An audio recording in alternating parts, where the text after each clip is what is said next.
ನಾನು ಕೇಳಕ್ ಹೋಗ್ಬೇಡಿ. ನಮ್ಮ ಟ್ರೇಲರ್ ಬಗ್ಗೆ ಹೇಳೋದಿದ್ರೆ, ಇದೇ ಮೊದಲನೇ ಸತಿ ನಾನು ನೋಡ್ತಾ ಇರೋದು.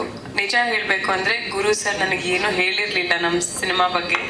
ಯಾಕಂದರೆ ಅವ್ರಿಗೆ ಇಂಪಲ್ಸಿವ್ ರಿಯಾಕ್ಷನ್ಸ್ ಬೇಕಿತ್ತು.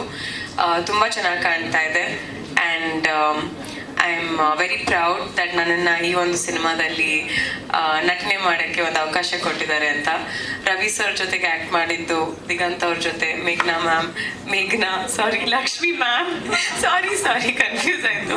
ಮೇಘ್ನಾ ಅವರು, Lakshmi ma'am, Rangayana Raghu sir, Rekha ma'am, ಎಲ್ಲರ ಜೊತೆಗೆ ಕೆಲಸ ಮಾಡಿ ನನಗೆ ಐ ಆಮ್ ವೆರಿ ಗ್ರೇಟ್ಫುಲ್.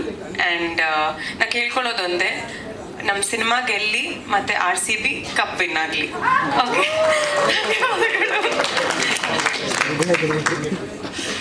ನಿಮ್ಮ ಬಾಯಿಗೆ ಈಗ ಎಲ್ಲರೂ ಬಂದು ಸಕ್ಕರೆ ಹಾಕ್ತಾರೆ. Thank you so much. ಅಂದ್ರೆ first of all thanks Kulkarni sir, ನನಗೆ ಅವಕಾಶ ಕೊಟ್ಟಿದ್ದಕ್ಕೆ. ಬಹುಶಃ ತಪ್ಪೋಗಿರೋದೇನೋ, ಜಸ್ಟ್ ಅಲ್ಲಿ ಮಿಸ್ ಆಯ್ತು. ನನಗೆ ಕತೆ ಹೇಳಿದ್ರು, ನನಗೆ ಕತೆ ಇಷ್ಟ ಆಗಿತ್ತು. ಆಮೇಲೆ ಬಹುಶಃ ನಾನು ಫೋನ್ ಎತ್ತಿರಲ್ವೋ ಅಥವಾ ಅವ್ರು ನನ್ನ ಕಮ್ಯುನಿಕೇಟ್ ಮಾಡೋದು ಮಿಸ್ ಆಯ್ತು ಏನೋ ಗೊತ್ತಾಗಿಲ್ಲ.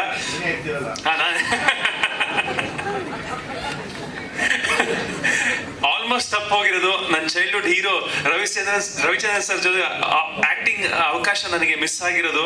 ಸೊ ಅದು ಆಗ್ಲಿಲ್ಲ. ನಿಜವಾಗ್ಲೂ ನನಗೆ ಟ್ರೇಲರ್ ನೋಡಿದಾಗ ನನ್ಗೆ ಖುಷಿ ಆಯ್ತು. ಈ ತರ ಒಂದು ಸಿನಿಮಾದಲ್ಲಿ ನಾನು ಒಂದು ಪಾತ್ರಧಾರಿ ಆಗಿ ಭಾಗವಹಿಸಿದ್ದೀನಿ ಅಂತ. Thank you sir, thank you so much. ಇನ್ನೇನು ನಾನು ಜಾಸ್ತಿ ಹೇಳೋದಕ್ಕೆ ಹೋಗಲ್ಲ.